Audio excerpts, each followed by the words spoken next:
언어의 습관, 그러나 주요 부분은 어디서부터 배우느냐? 그것은 바로 부모로부터 배운다는 거죠. 그래서 제가 우리 성민이와 지민이를 이렇게 같이 신앙생활 집에서 있다 보면 깜짝 놀랄 때가 있거든요. 우리 아이의 어투 속에 우리 아내의 표현력이 나오고 또 저의 표현력이 나오면서 반성하게 됩니다. 아, 저렇게 말하는구나. 저렇게 안 해야 되겠구나. 라는 거죠. 여러분, 그래서, 그리고 성장 과정에서 언어의 습관이 형성이 됩니다. 왜냐하면 친구들의 언어가 자기의 언어가 돼요. 그러니까 욕을 잘하는 친구 옆에 있으면 어느 날 우리 아이가 막 욕을 하고 있는 거죠. 막 졸라, 뭐 이런, 들어보셨어요? 그러니까 졸라는 무슨 말이냐면 이제 언어인데, 아, 진짜 뭐 이런 뜻이거든요. 진짜 기분이 나빠. 이런 언어를 쓰는 친구들 옆에는 진짜 기분이 나빠. 근데 막 졸라 이런 쓰는 옆에는 자기도 모르게 엄마 졸라 기분이 나빠요. 뭐 이렇게 이야기하는 애들이 있어요. 이게 언어의 습관은 살아가면서 관계 속에서 형성이 된다라는 거죠. 그리고 그것이 그 사람의 뭐가 되면 인상이 되는 거예요. 뭐냐면 말만 하면 막 욕하고 막 18 나오고 육두문자 나오고 그러면 그 사람은 인상이 너무 과격한 사람이 되는 거죠. 표현도 막 던지면 그게 인상이 된단 말입니다. 놀라운 것은 말하는 법 하나로 태도가 바뀌는데 자기의 태도도 바뀌는데 상대방의 태도도 바뀌어요. 만날 때마다 비난하고 만날 때마다 계속 누르는 사람을 만나면 나도 모르게 방어 기제가 생겨서 그래 오늘 저 만나러 갈 때 난 절대 안 질 거야. 나 오늘 나도 터트린다. 이렇게 가게 되어 있다는 거죠. 근데 갔을 때 긍정의 언어 이렇게 서로 세워져는 가는 사람이 그 사람을 만날 때 샬롬을 얻게 되고 나도 그분에게 좋은 언어를 좋은 표현을 해야겠다라는 게 나오게 된다는 겁니다. 그래서 이것이 바로 우리의 삶을 변화시킨다는 거죠. 그렇다면 신앙의 세계에도 신앙의 세계에서 이 말, 언어의 위치는 어떠한가라고 할 때 이 언어는 신앙의 세계에서 하나님을 움직이는 힘이 있다는 거죠. 답사 언어는 하나님을 움직이는 힘이 있습니다. 아멘인가요? 그래서 말을 잘 해야 돼요. 여러분 민수기 14장 26절에서 30절을 보면 이렇게 말씀합니다. 여호와께서 모세와 아론에게 일러 가라사대 나를 원망하는 이 악한 해중을 내가 어느 때까지 참으랴. 이스라엘 자손이 나를 향하여 원망하는 바 그 원망하는 말을 내가 들었노라. 그들에게 이르기를 여호와의 말씀에 나의 삶을 가리켜 맹세하노라. 너희 말이 내 귀에 들린 대로 내가 너희에게 행하리라. 이렇게 말해요. 하나님은 어떤 분이시냐? 우리가 말하는 것을 듣고 하나님이 들은 대로 행하실 준비를 하시는 분이다. 사람들이 있을 때 하는 말과 없을 때 하는 말이 다르겠지만 있을 때만 하나님이 듣는 것이 아니고 없을 때도 듣는다는 거예요. 혼자서 읊조리는 말도 하나님이 들으신다는 거죠. 그리고 듣고 행하시겠다는 거예요. 여러분 원망을 하는 사람들에게는 그에 합당한 원망의 열매를 믿고 감사하는 사람들에게는 그에 합당한 감사의 열매를 주신다는 거예요. 그래서 민수기 14장 29절에 30절을 보면 너희 시체가 이 광야에 엎드려질 것이라. 너희 20세 이상으로 계수함을 받은 자 곧 나를 원망한 자의 전부가 여분의 아들 갈렙과 눈의 아들 여호사 외에는 내가 맹세하여 너희로 거하게 하리 한 땅에 결탄코 들어가지 못하리라. 이렇게 이야기했거든요. 결국 어떻게 되었을까요? 40년 동안 하나님이 회복의 기회를 주었어요. 어떤 회복이냐? 언어의 회복. 원망하고 부정적인 언어로 일삼는 이 삶을 40년의 세월을 광야 생활을 통해서 이 언어의 습관을 감사로 바꾸기를 원하셨단 말이죠. 근데 이들은 40년 동안 이 언어의 습관을 바꾸지 않았어요. 여러분 습관은 참 바꾸기 어렵습니다. 그러나 바꿀 수 있습니다. 왜 그렇습니까? 여호수아와 갈렙은 뭐냐면 모든 사람들이 12명의 정탐꾼 중에 10명이 우리는 가나안 땅 정복할 수 없다라고 할 때 온 백성들이 다 부정적으로 답됐거든요. 근데 여호수아와 갈렙은 어떻게 했냐? 아니다. 하나님 하실 수 있다라고 갔거든요. 누군가 그런 이야기 했어요. 저 비행기 1등석은 누가 타느냐 그러니까 부정적인 사람은 돈 많은 놈이요 그러거든요. 근데 긍정적인 사람은 내가 탈 겁니다. 별 감동이 안 오세요? 어느 쪽에? 내가 할 거야 라는 거. 모든 사람이 안 돼 할 때 된다고 하는 거. 괜찮습니다. 하나님 함께 하실 수 있습니다 라고 하는 거죠. 그래서 결국 출애굽 1시대는 광야에서 다 죽었고요. 여호수아와 갈렙과 그 후대 사람들만 가나안 땅을 밟게 되었다는 거죠. 무엇을 보여주는 대목입니까? 하나님이 우리에게 주시는 복은 말과 습관과 굉장히 깊은 연관성을 가지고 있다라는 것. 그래서 제가 우리 영성훈련을 하는 분들에게 그런 이야기합니다. 감사합니다라고 누가 당신을 칭찬해주면 감사합니다. 이렇게 대답하시면 좋겠어요. 자, 우리 옆 사람과 칭찬 하나만 해봅시다. 같이 시작 해볼까요? 감사합니다 한번 해보세요. 우리가 얼마나 습관이 안 됐어요. 막 감사합니다 막 죽을라 그래요. 막 죽을라. 무슨 감사하다가 죽은 사람 있어요 누가? 뭐 땡큐 이런 거 해도 되는데 뭐 아닙니다 뭐 괜찮아요 뭐 속으로는 맞다고 생각하는데요. 그게 겸손이 아니라 그냥 감사합니다. 감사하는 거죠. 그래서 오늘부터는 하나님과 통하는 사람들의 언어 습관, 그것은 바로 뭐냐면 감사이죠. 아담과 하와에게 배우다. 이걸 가지고 나누려고 합니다. 창세기 2장 18절에서 22절 말씀을 우리 같이 한번 크게 읽어보십시다. 시작. 여호와 하나님이 가라사대 사람의 독초하는 것이 좋지 못하니 내가 그를 위하여 돕는 배필을 지으리라 하시니라. 여호와 하나님이 아담에게서 취한 그 갈빗대로 여자를 만드시고 그를 아담에게로 이끌어 오시니. 자 보세요. 여러분, 하나님이 다른 모든 동물들은 짝을 주셨는데 아담이 홀로 있는 것이 보기 좋지 않았어요. 그래서 하나님이 아담을 깊이 잠재우고 갈빗대 하나를 떼서 이제 살을 채우고 여자 아내를 만들어서 그에게 데려옵니다. 여러분, 이 장면을 보면서 우리가 믿는 하나님은 어떤 분이신 것 같아요? 능력의 하나님. 요즘 능력이 필요하신 거죠? 네. 어떤 게 있을까요? 여기에는 사랑의 하나님, 따뜻한 하나님이 있잖아요. 우리가 외로울 때, 우리가 홀로 있을 때, 야, 너 그렇게 있는 게 당연해. 너는 그렇게 고생을 정말 열심히 고생해야 돼. 이런 분이 아니라, 너가 그렇게 있는 게 나는 아프다. 너가 이곳에서 빨리 나오기를 원해. 나는 너에게 많은 좋은 사람을 붙여줄 거야. 여러분, 하나님의 임재는요, 어떻게 우리 가운데 오냐면 사람을 통해서 온다고요. 하나님, 언제 저와 함께 하셨습니까? 라고 물어볼 때 내가 너 옆에 목회자를 붙였잖아. 목회자 너 옆에 좋은 성도들을 붙였잖아. 내가 진짜 힘들고 외롭고 내가 수술 때 홀로 누워야 될 그때에 나만 눕게 하신 것이 아니라 하나님이 함께 하셨는데 수많은 사람들이 너를 위해서 기도하고 있잖아. 이게 바로 하나님의 따뜻함이라는 거예요. 우리는 하나님을 드러내는 존재인 거죠. 그런데 이때 아담이 그 아내를 보면서 어떤 말을 했냐면 창세기 2장 23절 나에게 주신 말씀으로 시작. 아담이 가로되 이는 내 뼈 중에 뼈요 살 중에 살이라. 이것을 남자에게서 취하였은즉 여자라 칭하리라 하니라. 여자를 딱 보자마자 자신의 뼈로 살로 지음받은 아내를 보면서 일단 감격과 기쁨이 넘치면서 감사의 언어가 세운데 그게 바로 뭐냐면 이는 내 뼈 중에 뼈요 살 중에 살이로다. 무슨 말이냐면 사랑합니다. 반했습니다. 정말 아름답습니다. 이 이야기를 누구에게 하고 있냐면 남편이 아내에게 하는 거죠. 생활 숙제. 오늘 집에 돌아가서 남편은 아내에게 꼭 이야기합니다. 이는 내 뼈 중에 뼈요 살 중에 살이로다. 남자들 다 아멘. 네, 꼭 하세요. 숙제 꼭 하셔야 됩니다. 여러분, 그거죠.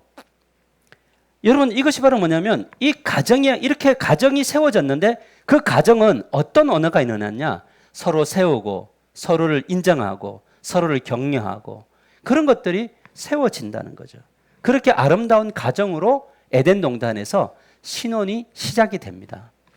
여러분, 이들이 이 정도로 어느 정도로 사랑했냐면 창세기 2장 25절에 이렇게 말하고 있잖아요. 같이 읽어봅시다. 시작. 아담과 그 아내 그 두 사람이 벌거벗었으나 부끄러워하지 아니하니라. 여러분, 아담과 하와는 벌거벗었는데 부끄러워하지 않아요. 무엇을 보여주는 대목입니까? 아담과 하와는 대화를 나눌 때 가린 것이 있었다 없었다? 없었죠. 뭐냐면 모든 것을 나누었어요.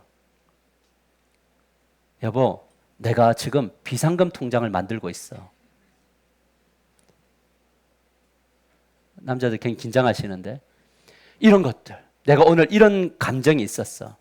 내가 오늘 이런 어려움들이 있었어. 아내도 나도 그랬어. 근데 그 두 부부가 결정적으로 어디서 하나 됐냐면, 여보 오늘 하나님과 같이 거닐었는데 동행했는데 하나님이 이런 말씀하셨어. 그리고 그 하나님이 주시는 은혜를 나누었다는 거죠. 여러분, 그렇다면 이런 언어 습관은 어디서부터 배웠느냐? 그것은 하나님과의 관계를 통해서 따뜻한 언어를 배우는 거예요. 그래서 창세기 3장 8절의 전반절을 보면 이렇게 말합니다. 그들이 날이 서늘할 때에 동산에 거니시는 여호와 하나님의 음성을 듣고, 여러분 이 거닐다라는 단어가요, 히브리어로 미트할렉이라는 단어인데, 이 단어는 반복적이고 습관적인 행동을 나타내는 단어인데, 하나님이 반복적이고 습관적으로 임재하셨어요. 누구에게? 아담에게 임재하시고 하와에게 임재하셨는데, 이 임재를 어떤 방식으로 했냐면 하나님이 음성을 들려주시는 거예요. 말을 걸어오셨어요. 그러면 뭐냐면, 아, 하나님이 지금 여기 계시는구나. 그런데 이 말만 듣는 게 아니라 아담과 하와도 그 음성에 대화를 나눴어요.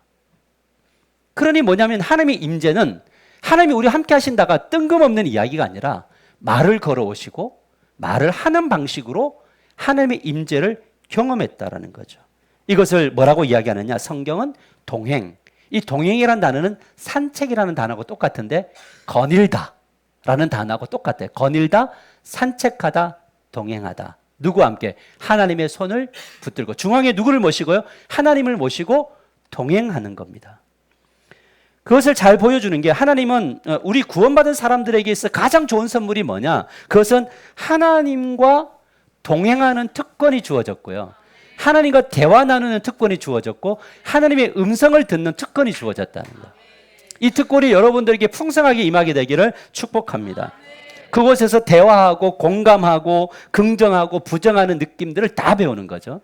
그래서 창세기 2장 19절에 이렇게 말합니다. 여러분 이 구절 되게 중요합니다. 이 안에 엄청난 스토리가 있더라고요. 보세요. 여호와 하나님이 흙으로 각종 들짐승과 공중의 각종 새를 지으시고 아담이 무엇이라고 부르나 보시려고 그것들을 그에게로 이끌어 가시니 아담이 각 생물을 부르는 것이 곧 그의 이름이 되었더라. 자, 여러분 이 구절을 한번 극화시켜 보십시오. 이미지화 시켜 보십시다.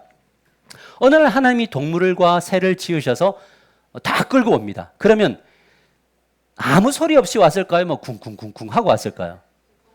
공룡이 한 발 펑, 막 그 사슴들이 팔짝팔짝, 여기에 독수리와 새들이 막 나르면서 오는 이 소리를 누가 들어요?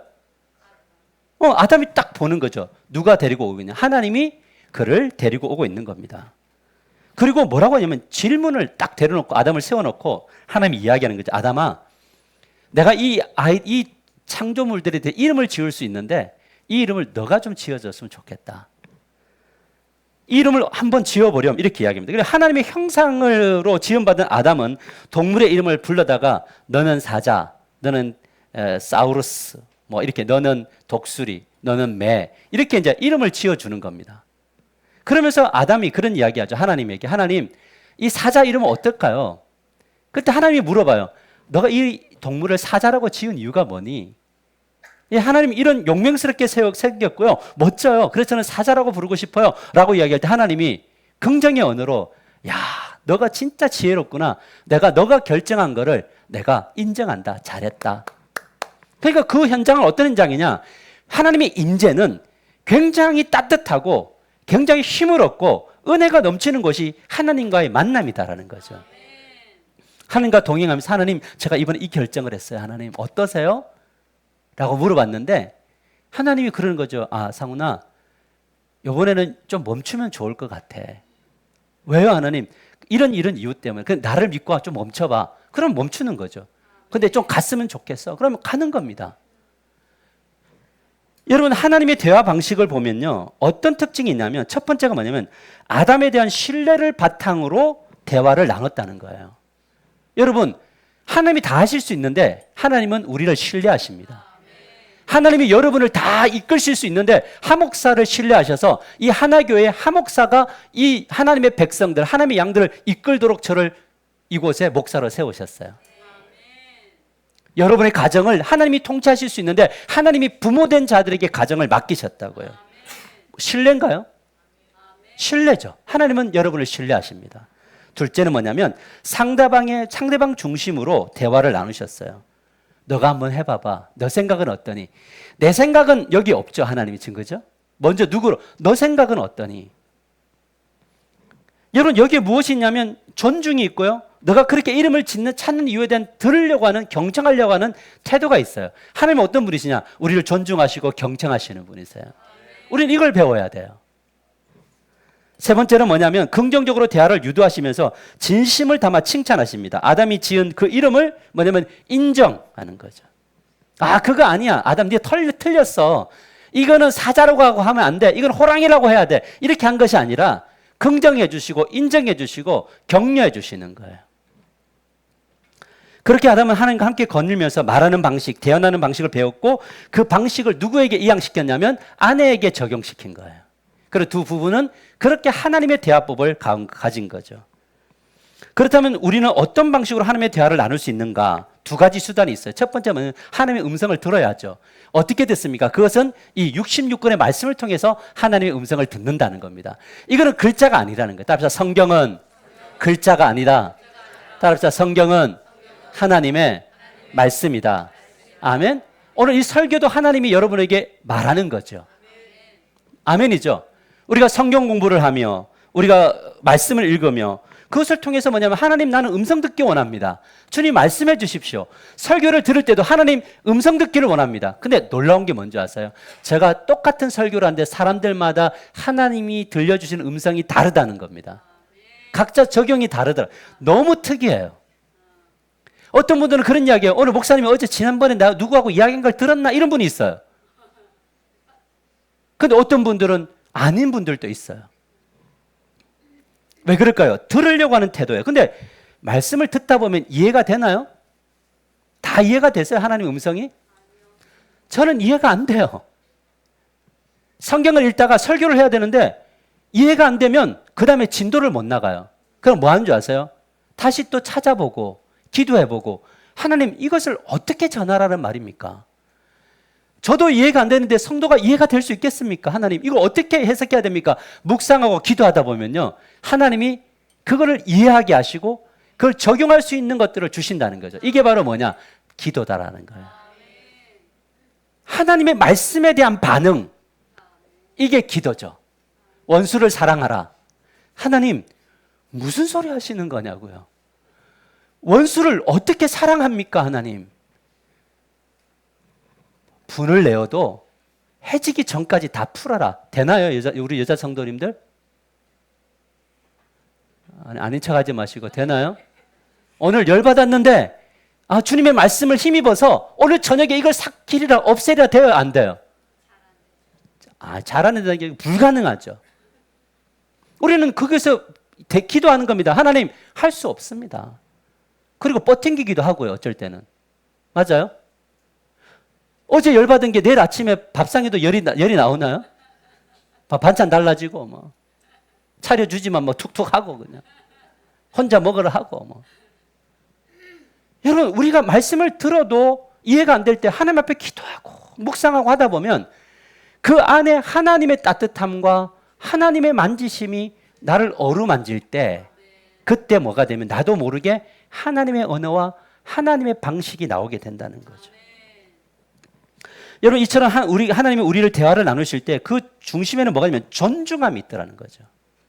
여러분 존중함이란 무엇입니까? 나보다 약한 사람이어도 함부로 대하지 않는 것, 오히려 높이고 존중하는 것. 그래서 존중은 존중할 만한 자에게 존중하는 것은 당연한 이야기고요. 존중할 수 없는 사람을 존중하는 것을 배워가는 것이 영적 성장이고 성숙이에요. 아멘인가요? 결코 쉬운 일이 아니더라고요. 존중은. 서로가 대화하기 어려운 대부분의 이유는 뭐냐면 존중이 여기려고 하는 마음의 부재가 생기면 그때부터 대화가 안 됩니다. 제가 목사님들하고 대화를 나누다 보면 대화가 안 돼요. 서로가 다 안 돼요. 왜? 자기 것만 주장하고 서로의 것을 존중하지 않으려고 하면 서로 논쟁을 벌여야 되잖아요. 그러니까 안 되더라는 거예요. 여러분 우리가 존중이 여김을 받음과 존중이 여기는 언어의 습관을 어디서 배우느냐? 그것은 하나님과의 관계성 통해서 배웁니다. 하나님은 우리가 갈 때 존중하십니다. 이 하나님을 만나십시오. 그러면 뭐가 되냐면 내가 왜 존중받아야 되지라는 생각이 먼저 듭니다. 왜냐하면 하나님 앞에 서면 뭐가 드러나느냐? 죄와 허물이 드러나거든요. 그런데 하나님이 이 죄와 허물 덩어리인 나를 존중해 주시는 거예요. 내가 나의 살아온 날들을 돌아보면 엉망인데 오늘 주님 앞에 나와서 주님 제가 여기 있습니다. 그러면 그래 왔니? 존중해 주시는 거예요. 그랬을 때 주님 왜 저 같은 일을 존중해 주십니까? 나는 너가 무너지는 존재임을 알고 사랑한다. 거기서 주님의 사랑을 느껴요. 그러니 뭐가 되냐면 이 존중을 가지고 어떻게 가느냐? 존중할 수 없는 사람에게 존중을 베푸는 존재로 가게 된다는 거죠. 목회자가 성도들과 부교육자를 대할 때 존중이라는 언어와 태도로 다가서야 되고, 성도들과 부교육자들이 목사를 대할 때 존중이라는 언어와 태도로 다가서야 그곳에 하나님의 나라가 임하게 된다는 거예요. 제가 우리 부교육자들을 대할 때 그동안 많은 부교육자들 대해봤고 저도 부교육자를 대해봤는데 항상 이 담임 목사 자리가 되면요, 부교육자들을 일꾼처럼 생각을 해요. 뭔가 어떤 생각이 들면 너는 을이고 내가 갑이다고 생각해요. 여러분, 부교육자가 을이고 담임 목사 갑인가요? 요즘 거꾸로 되고 저가 을이고 그분들이 갑이에요. 말하기가 어려워요. 그런데 화가 날 때, 뭔가 내 뜻대로 안 됐을 때, 그때 어떻게 그 사람들에게 언어와 태도를 가지냐가 결국 내가 넘어가야 될 분기점이더라고요. 우리 아이들, 내가 마음대로 할 수 있는 우리 자녀들, 내가 오늘 밖에서 기분 나빴는데 와가지고 애가 막 삭삭 건드리면 이렇게 막 이러면서 막 그 아이들에게 막 공격하고 퍼부어 버릴 때 그거는 존중이 아니거든요. 내가 뭔가 쏟아내고 싶고 뭔가를 하고 싶을 때도 다시 한 번 더, 그래서 화가 날 때 어떻게 하느냐? 주님 앞으로 가서 주님, 지금 이 감정이 상해 있습니다. 하나님, 저의 감정을 만져주십시오. 충분히 기도해서 그분의 따뜻함이 들어오면 감정을 숙이고 가서 대화를 나누는 겁니다. 그때 뭐가 드러나느냐? 존중과 배려가 드러나게 되는 거예요. 그러면 뭐가 된다고요? 경청하려고 하죠. 근데 주님 앞에 기도 탁 하고 따뜻함을 가지고 가서 꺾으려고 간다. 되나요? 그건 아니었던 것 같아요. 물론 저도 아직까지 그 수준에 이르지 못했지만요. 우리가 서로 무례한 것은 결국 하나님과 통하지 않음의 결과다. 사단의 지배 아래 있을 때 우리는 무조건 무례해질 수 있다. 하나님은 뭐냐면 무례하지 않다는 거죠. 그래서 무례히 행치 않고, 사랑은 무례히 행치 않는 걸 배우는 겁니다. 이것을 그런데 사단이 딱 끼어들어오잖아요. 하나님과 우리 사이가 갈라지면요, 반드시 사단이 들어와서 우리의 영혼과 마음의 상태를 다 흔들어 놓고 옛 자아로 우리를 이끌어갑니다. 이것을 잘 보여주는 게 바로 창세기 3장 9절에 10절에 나옵니다. 같이 한번 읽어볼까요? 시작. 여호와 하나님이 아담을 부르시며 그에게 이르시되 내가 어디 있느냐? 이르되 내가 동산에서 하나님의 소리를 듣고 내가 벗었으므로 두려워하여 숨었나이다. 여러분, 지금 문제가 생겼습니다. 하나님의 음성을 듣고 거닐던, 하나님의 음성만 들어오면 설레었던 아담과 하와가 이제 벗었습니다. 두렵습니다. 숨어요. 여러분, 하나님과의 관계가 깨지면요, 예배드리기 싫어져요. 함께 모이기 싫어져요. 교제하기 싫어지고 말씀 배우기 싫어지고 사람 만나는 것이 싫어져요. 이것이 하나님과 내 사이가 멀어졌구나 하는 사인일 수 있어요. 자, 그런데 하나님과 멀어지니까 뭐가 바뀌냐면 태도와 언어가 바뀝니다. 보세요. 아담부터 먼저 보겠습니다. 보세요. 창세기 3장 11절에 이르시되 누가 너의 벗었음을 내게 일렀느냐? 내가 내게 먹지 말라 명한 그 나무 열매를 내가 먹었느냐? 여러분, 자, 요 톤이 어떨 것 같아요? 하나님이 어떤 톤으로 했을 것 같아요? 저 하나님 열받았나요? 저 하나님 열받았을까요? 열받았죠. 왜 안 받아요? 하나님도 열받으셨죠. 말 안 들으니까, 죽는다고 했는데 먹었으니까 화가 났죠. 근데 하나님이 아담아, 누가 내게 이걸 먹으라고 했느냐? 먹지 말라고 했지 않느냐, 이놈아! 이렇게 다가왔을까요? 저는 아니라고 봐요. 왜 이랬니? 무슨 말이냐면 여기에도 뭐가 있냐면 이 아담을 향한 배려와 존중이 묻어나오는 거예요. 말을 걸어오시나. 여러분, 우리가 무시하면 진짜 제일 무시가 뭐예요? 말 안 거는 거 아니에요? 그나마 관계를 유지하려고 하면 말을 한마디라도 걸어줘요. 근데 진짜 이 사람하고는 말 안 하겠다 싶으면 우리 속된 말을 쌩깔 수 있나요? 저 걸어오면 어떻게 해요? 그리고 팍 돌려서 가는 거예요. 여러분, 하나님은요, 지금 완전 열받았으면 다 끊어버리죠. 안 보죠. 바로 쫓아내죠. 근데 뭐 합니까? 와서 왜 그랬니? 여러분, 하지만 아담의 태도를 한번 보세요. 하나님과 관계가 깨져버리니까 창세기 3장 12절에 아담이 이르되 하나님이 주셔서 나와 함께 하신 여자, 그가 그 나무 열매를 내게 줌으로 내가 먹었나이다. 라고. 여기서 뭐냐면 하나님에 대한 존중감도 깨지죠. 하나님이 주셔서, 하나님이 주신 여자, 너 왜 그렇게 말 안 듣니? 너 왜 그렇게 불순종하니? 너 왜 그렇게 엉망이니? 라고 얘기할 때 목사님 때문이고요. 우리 남편 때문이고요. 우리 직장에 있는 누구 때문이고요. 뭐 전부 다 그렇게 우리는 뭐냐면 나의 이 불안과 불행을 원인을 누구예요? 하나님이 허락한 하나님 때문에 라고 하는 그 원망의 내용이 있고 그것이 사람에 대한 언어의 태도로 간단 말이죠. 결혼할 때는 마치 이 세상이 하늘의 별도 따다 줄 것처럼 속임수로 속여가지고 결혼하자마자 내가 너를 만나서 내가 이렇게 고생한다고 기도 와서 하나님 왜 저 사람을 나에게 붙이셨습니까? 그럴 때 하나님이 당황하시면서 네가 선택했잖아. 내가 말리는 사인을 10번 100번 줬는데 네가 예쁘다고 예쁘고 예뻐서 결혼한 거잖아. 그렇잖아요. 근데 원망은 누구에게? 하나님께 다 돌리는. 하와는 어떻게 되느냐? 창세기 3장 13절에 여호와 하나님이 여자에게 이르되 내가 어찌하여 이렇게 하였느냐? 여자가 이르되 뱀이 나를 꿰므로 내가 먹었나이다. 모든 핑계 속에 누가 있어요? 뱀, 여자, 하나님. 여기에 누가 빠지냐면 내가 빠지잖아요. 하나님, 저가 선택했습니다. 저가 이 정도 분량밖에 안 됩니다. 저가 부족했어요, 하나님. 지금 이 소리 듣고 싶어서 하나님이 찾아오신 거예요. 만약에 이 소리를 했다면 인류의 역사는 다른 방향으로 흘렀을 가능성이 되게 많았을 겁니다. 여러분의 불행을 어디서 찾나요? 여러분이 지금 지옥되어져 있음을 어디에서 그 원인을 찾나요? 물론요, 사람의 관계 속에도 있고 그 다음에 환경 속에도 있지만 그것은 후차적인 거고 원래는 하나님으로부터의 따뜻함, 하나님으로부터의 이 긍정적 언어, 태도를 갖지 못했기 때문이다라는 거죠.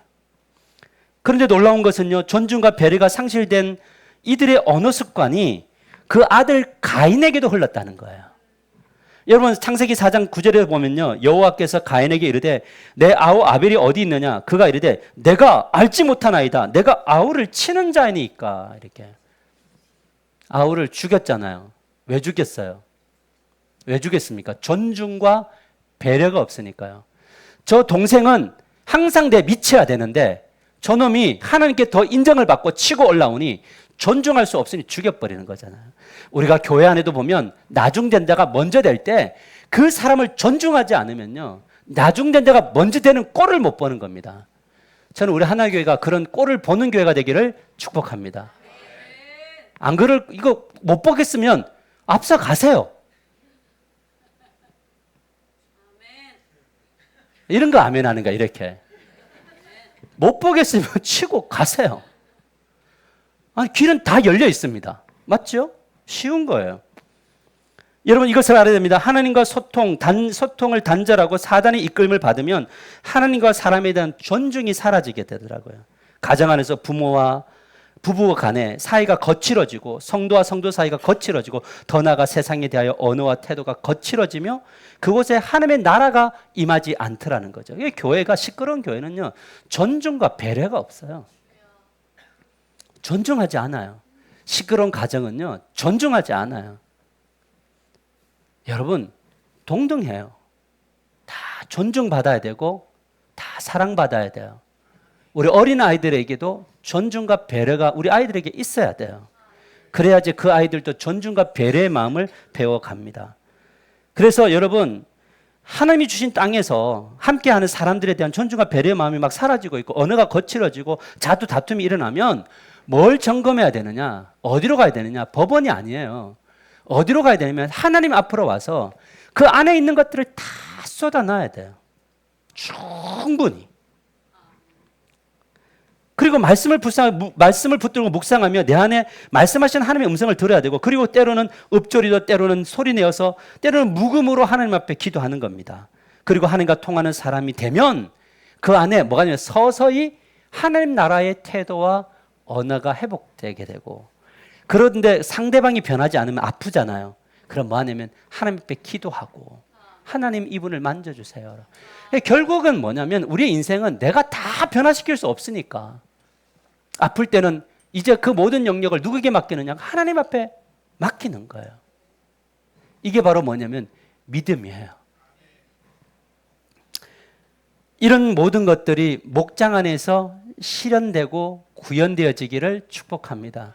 어떤 목장이 성장하느냐? 이끌려고 하는 목장은 절대 성장 안 합니다. 근데 나는 잘 못해요. 도와주세요. 나는 잘 못합니다. 집사님 이거 너무 잘하시는 것 같아요. 도와주세요. 그럴 때 뭐가 되느냐? 그 목장에 진짜 일꾼들이 세워지는데, 왜 세워지느냐? 존중함과 배려가 생기니까요. 가정도 다 마찬가지죠. 오늘 남편이, 교회 안 다니는 남편이 예배당에 왔어요. 그럼 어떻게 해야 돼요? 잘 들었어? 오늘 당신에게 뭐라고 말씀하셨어, 하나님이? 아니, 말씀을 그따위로밖에 못 들어? 그럼 교회 오고 싶을까, 안 오고 싶을까요? 아니, 죽을 힘을 다해서 왔는데 왜 머리가 앞으로 왔다 갔다 한 거야? 여러분, 우리의 모든 언어 속에 하나님의 배려, 존중. 하나님이 당신을 오늘 왔는데 얼마나 예뻐했을까? 나는 그게 너무 설레었어. 그럼 다음부터는 어떤 생각할까? 남편 올 때 일단 하나님은 안 보이고 아내 칭찬 들리겠죠. 내가 칭찬 받아야지. 아내도 마찬가지인 거죠. 다 오늘 청년들이 밥을 하나요? 막 썰고 막 볶고 지금 하고 있어요. 애들 예쁜 옷 입고 와서. 그럼 어떻게 해야 돼요? 이렇게 그냥 너무도 아니고 너무 감동이 돼, 감동. 누군가 감동돼서 막 아이스 커피 막 쏘고 이런 역사들이. 너무 다 결단하면 안 되니까 딱 한 분만 저에게 와서 이야기. 그런 거죠. 말씀을 맺으려고 합니다. 그렇다면 하나님과 원수가 된 아담과 하와는 어떻게 되는가? 하나님이 다시 주도해 나가셔요. 나는 이게 너무 좋았어요. 우리 같으면 그냥 말 그대로 생명나무 더 하얀금 추워서 예전 동산 들어온 문 다 막아놓고 너 나가 임마. 예전에 우리 부모님들 보면 얼마나 강해요. 막 말 안 된다고 옷 다 벗겨가지고 막 그냥 나가 이 새끼야 죽어라 뭐 이러면서 애들이 이 얼마나 수치감을 느끼도록 했는지 몰라요. 하나님도 우리 정도의 수준이었으면요, 얘들 뭐 낙엽을 입고 가든 뭐 나무 야 봐 너가 보기에 좋은 나뭇잎 따갖고 가리고 가 임마 그랬을 거 아니에요. 우리 수준이면. 맞아요? 근데 주님은 어떤 수준으로 갑니까? 하나님은 자, 창세기 3장 21절. 여호와 하나님이 아담과 그 아내를 위하여 가죽 옷을 지어 입히시니라. 이 아들, 딸을 위해서요, 가죽 옷, 희생의 옷을 입혀서 가죽 옷 입히고 가는 겁니다. 옷 입고 가야 돼. 가죽 옷 입어야 돼, 너.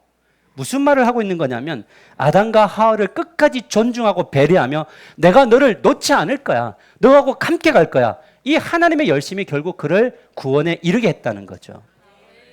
가죽옷은 무엇을 예표합니까? 그것은 바로 여자의 후손으로서 십자가 위에 뱀, 즉 사단의 머리를 밟고 승리하신, 또 부활하신 예수 그리스도를 상징하죠. 예표죠.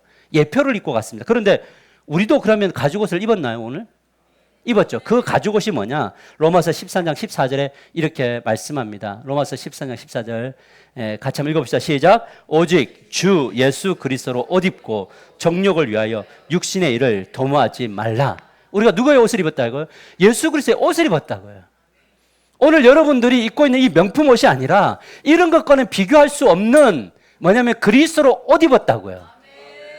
안에 있는 아담과 하와는 여전히 죄 덩어리고 가능성이 없는 존재들이란 말이에요, 우리가. 그런데 그리스도가 옷 입혀 주셨잖아요, 하나님은. 요것 보고 우리를 이끄시는 거예요. 그러니까 우리는 뭘 의존하느냐? 육신의 일을 도모하지 않는 거죠. 내가 두세 사람이 모인 곳이든 내가 직장으로 가든 가정으로 가든 나는 못 입은 사람이다. 그리스도로 옷 입은 사람이다. 세상 사람들이 다 알잖아요. 너는 그리스찬. 그 말이 무슨 말이에요? 너는 그리스도로 옷 입었다는 말이죠. 그럼 뭐 하는 거예요? 그 사람들 앞에서 하나님의 언어와 태도의 습관들이 일어나고 거절을 하더라도 정중히 no, yes를 하더라도 정중히 yes 할 수 있는 그런 그리스도인이 되어야 된다는 거죠. 사랑하는 성도 여러분, 여러분 모두는 그리스도로 옷 입은 자들입니다. 무엇을 말하는 거냐면 존중과 배려의 언어의 습관들을 하나님으로부터 배우시게 되기를 축복하고 오늘 남자분들에게 생활의 숙제를 드렸지만 여자분들도 나는 당신을 돕는 배필입니다. 아멘. 근데 자매님들 안에는 지배하고 싶은 욕구가 엄청 강해요. 근데 하나님이 그거를 벌로 내려놨어요. 왜냐하면 남자의 지배를 받도록 돼 있다고요. 지배를 못해요. 원래는 안 해야지 맞아요. 창조 질서의 원리는. 근데 이게 꿈떨거려서 지배를 하려고 한다고요. 남자는 아내를 몸처럼, 아내는 남편을 뭐처럼? 그렇죠. 그렇게 존중할 때 그곳에 하나님 나라가 임하게 되는, 자식들도 그것을 배우게 되는 놀라운 역사가 일어나게 되기를 축복합니다. 우리가 같이 이 시간에 기도 한번 하십시다. 기도할 때에 주님